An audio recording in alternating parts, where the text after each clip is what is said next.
बच्चों, आज मैं फिर वेलकम कर रहा हूँ आपका हमारी बायो की क्लास में।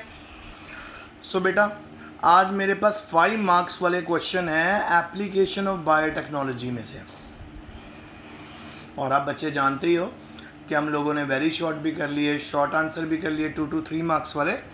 अब हम 5 मार्क्स वाले कर रहे हैं, तो आइए करें। पहला है बीटी कॉटन को डिस्कस करिए। बीटी कॉटन जो है ना बेटा, ये हम लोगों ने पहले भी डिस्कस की थी जब हमने बायोटेक्नोलॉजी शुरू की थी। बीटी कॉटन एक जेनेटिक मॉडिफाइड वैरायटी है कॉटन प्लांट की, जिसके ऊपर कीड़ा नहीं लगता, कोई इंसेक्ट अटैक नहीं करता। उसके पीछे रीज़न ये है कि बैसिलस थ्रेनजेनेसिस नाम के बैक्टीरिया के एक पर्टिकुलर जीन को इस कॉटन प्लांट के अंदर इंसर्ट कर दिया गया रिकम्बिनेंट डीएनए टेक्नोलॉजी के थ्रू। और ये जीन इस पूरे प्लांट के अंदर क्राई प्रोटीन नाम की एक टॉक्सिक प्रोटीन बनाता है which is bitter in taste for insects. So insect जैसे ही इसको बाइट करते हैं प्लांट को, उन्हें बड़ा कड़वा लगता है और वो उसको फर्दर बाइट नहीं कर पाते। और इवन अगर वो उसको बाइट कर लें तो जो ये क्राई प्रोटीन है, इसको क्राई प्रोटीन भी बोलते हैं, वो उनकी बॉडी में जाकर उनके पूरे डाइजेस्टिव सिस्टम को ख़त्म कर देती है और इंसेक्ट की डेथ हो जाती है। आइए पढ़ें। बीटी कॉटन क्या है? ये एक तरह का ट्रांसजेनिक कॉटन प्लांट है। ट्रांसजेनिक कॉटन प्लांट मतलब एक ऐसा प्लांट जिसको जेनेटिकली मॉडिफाई किया गया, एक रिकम्बिनेंट डीएनए टेक्नोलॉजी के थ्रू बनाया गया प्लांट, जिसके अंदर एक फॉरेन डीएनए डला हुआ है। और बेटा, ये फॉरेन डीएनए कौन सा है बच्चों? ये फॉरेन डीएनए जो यहाँ पे आपको नज़र आ रहा है, वो हमें बैसिलस थ्रेनजेनेसिस नाम के बैक्टीरिया से मिला है। अब आगे चलते हैं। प्रोडक्शन कैसे होती है? BT cotton plant was produce by transferring BT toxin gene of soil bacteria bacillus thuringiensis into cotton plant. यही बताया था मैंने आपको कि बैसिलस थ्रेनजेनेसिस नाम का जो बैक्टीरिया है वो एक टॉक्सिक जीन प्रोड्यूस करता है, और उस जीन को हमने कॉटन प्लांट के अंदर ट्रांसफ़र कर दिया और हमने, आप कह सकते हो, ट्रांसजेनिक प्लांट बना लिया, जेनेटिकली मॉडिफाइड प्लांट बना लिया। अब पेस्ट रेजिस्टेंस इसमें कैसे आती है? जितना भी बीटी कॉटन प्लांट होते हैं, जो कॉटन की जो नई वैरायटी बनाई गई है साइंटिस्ट के द्वारा, जिसके अंदर क्राई प्रोटीन है, इसका नाम क्राई प्रोटीन इसलिए रखा गया क्योंकि ये इंसेक्ट्स को किल कर देती है, ठीक है, तो इसलिए इसको क्राई प्रोटीन बोलते हैं। जैसे बेटा सिगरेट को कैंसर स्टिक बोल देते हैं, ठीक है, वैसे इसका नाम रखा गया।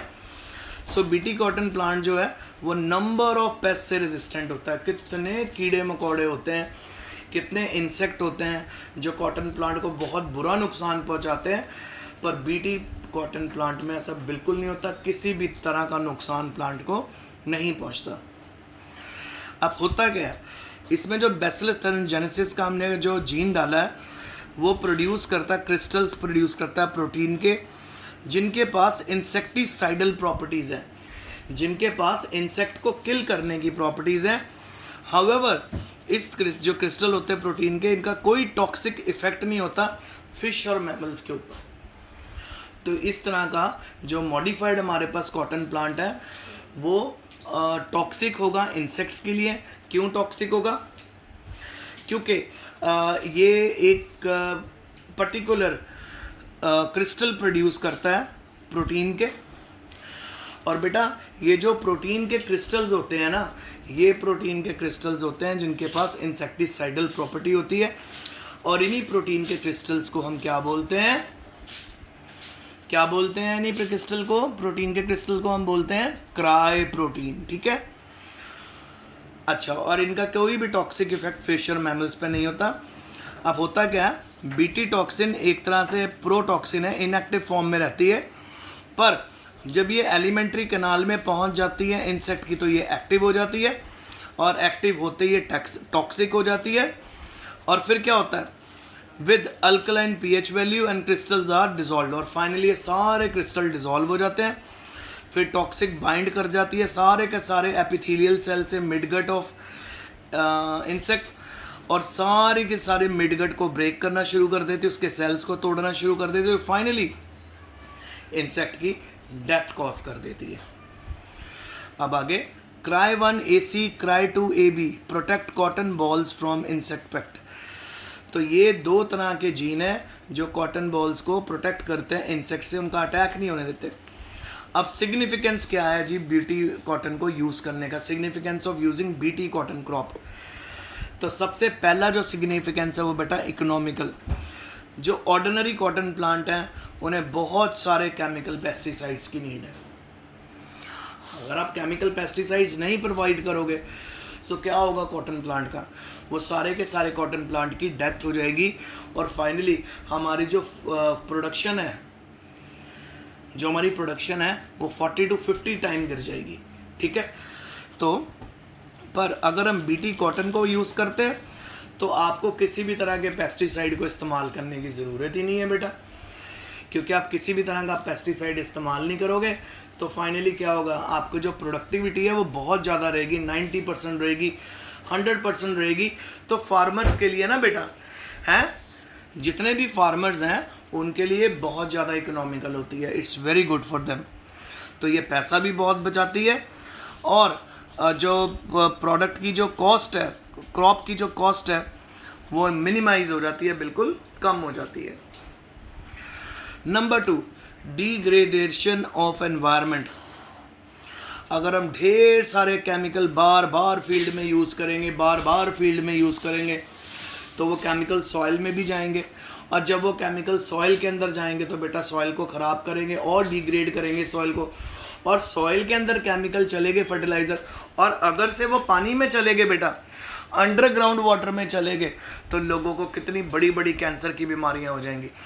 मैंने शायद आपको पहले भी बताया था, तो जितनी भी बेटा ये अपना फरीदकोट की बेल्ट है, जो फरीदकोट का सारा एरिया है, वहाँ पे बहुत ज़्यादा कैंसर के पेशेंट्स देखे जाते हैं।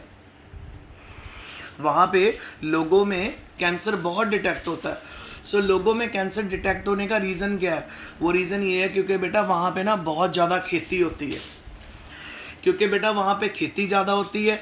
तो क्या चक्कर पड़ जाता है, चक्कर बेटा ये पड़ जाता है, खेती होने के कारण वहाँ पे ज़्यादा फर्टिलाइज़र यूज़ होते हैं, और वो फर्टिलाइज़र सारे ग्राउंड वाटर में चले जाते हैं, और ग्राउंड वाटर को जब हम पीते हैं वहाँ पे लोग पीते हैं तो उनको कैंसर होना शुरू हो जाता है। तो इस तरह की प्रॉब्लम से हमेशा के लिए बचा जा सकता है अगर हम ट्रांसजेनिक प्लांट यूज़ करें, क्योंकि ट्रांसजेनिक प्लांट्स में यूजुअली पेस्टिसाइड इंसेक्टिसाइड्स की नीड ही नहीं होती, उनके अंदर जीन्स ही इस तरह के प्रेजेंट होते हैं जो एक अच्छे पेस्टिसाइड और इंसेक्टिसाइड का काम करते हैं। ठीक है, और अगर हम बार बार केमिकल फर्टिलाइज़र्स को यूज़ करेंगे, पेस्टिसाइड्स को यूज़ करेंगे, इंसेक्टिसाइड्स को यूज़ करेंगे, क्या होगा फिर आप बताओ। तो ये होगा कि बेटा पूरे का पूरा पोल्यूशन बढ़ता रहेगा और अनकंट्रोल्ड हो जाएगा। सो ये है बेटा बीटी कॉटन के बारे में। तो आज ये बड़ा क्वेश्चन था 5 नंबर का, तभी मैं आज आपको एक ही क्वेश्चन करवा रहा हूँ। सबसे पहले आपको बीटी कॉटन बताया मैंने क्या है, ये एक तरह का ट्रांसजेनिक कॉटन प्लांट है जिसको जेनेटिकली मॉडिफाई किया गया, जो है रिकम्बिनेंट डीएनए टेक्नोलॉजी से बना है। और इसको बनाया कैसे जाता है, इसके अंदर बेटा नॉर्मल कॉटन प्लांट के अंदर आप बीटी टॉक्सिक जीन ट्रांसफ़र कर जाते हैं, जो हमको मिलता है बैसिलस thuringiensis नाम के बैक्टीरिया से मिलता है।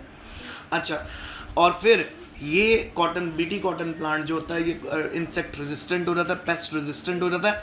इस पे कितने ही ऐसे पेस्ट होते हैं जो अटैक नहीं कर पाते। क्यों ऐसे होता है, क्योंकि बेटा जो हमने इसके अंदर जीन डाला ना, वो वहाँ पे क्रिस्टल प्रोड्यूस करता है प्रोटीन के, जिनका इंसेक्टिसाइडल प्रॉपर्टीज़ होती हैं। पर ये जो टॉक्सिक क्रिस्टल प्रोड्यूस हुए हैं, ये फिशेस और मैमल्स के ऊपर कोई असर नहीं डालते हैं। उसके बाद ये कैसे इंसेक्ट को ख़त्म करता है बीटी टॉक्सिन, ये इनएक्टिव फॉर्म में प्लांट के अंदर होता है, पर जब ये इंसेक्ट के अंदर जाता है तो एक्टिव हो जाता है। ये सारे एपिथेलियल सेल्स को डैमेज करना शुरू कर देता है इंसेक्ट के, उसकी गट को डैमेज करने लगे तो फाइनली इंसेक्ट की डेथ हो जाती है। तो 2 जीन है, Cry1 AC और Cry2 AB। ये दोनों जीन्स हमें प्रोटेक्ट करते हैं, हमारे कॉटन बॉल्स को प्रोटेक्ट करते हैं फ्रॉम इंसेक्ट पेस्ट। सिग्निफिकेंस मैंने आपको फिर बता दिया इसमें क्या है। एक तो इसमें आपको केमिकल पेस्टिसाइड का इस्तेमाल करना नहीं पड़ेगा, क्योंकि प्लांट खुद एक पेस्टिसाइड का काम करेगा। अच्छा, इसमें पैसा भी बच जाता है और प्रोडक्शन भी बहुत ज़्यादा होती है। और last point, degradation of environment को भी बीटी कॉटन प्लांट कंट्रोल करता है, क्योंकि जब आप बीटी कॉटन लगाओगे, आप इंसेक्टिसाइड नहीं यूज़ करोगे, पेस्टिसाइड नहीं यूज़ करोगे, तो एनवायरमेंटल पोल्यूशन नहीं बढ़ेगा ना। तो बेटा ये आज का लेक्चर था। होप आप सभी बच्चों को समझ आ गया होगा। If you have any difficulty you can call me, you can text me, I am always available. So बेटा इस क्वेश्चन को बहुत अच्छे से पढ़ना। आज मैंने आपको 5 मार्क्स का क्वेश्चन अच्छे से करवाया है। और बेटा अगला क्वेश्चन हमारा जो है वो इंसुलिन के ऊपर है, वो मैं आपको कल करवाऊँगा। सो कल मोस्ट प्रोबेबली हमारा 12th चैप्टर भी ख़त्म हो जाएगा। सो प्लीज़, हम बहुत तेज़ी से सिलेबस कर रहे हैं, आप भी बहुत तेज़ी से पढ़ें, मेहनत करें, ताकि आप बहुत अच्छे नंबर बोर्ड में लें। So if you have any difficulty you can ask me, I am always available बेटा।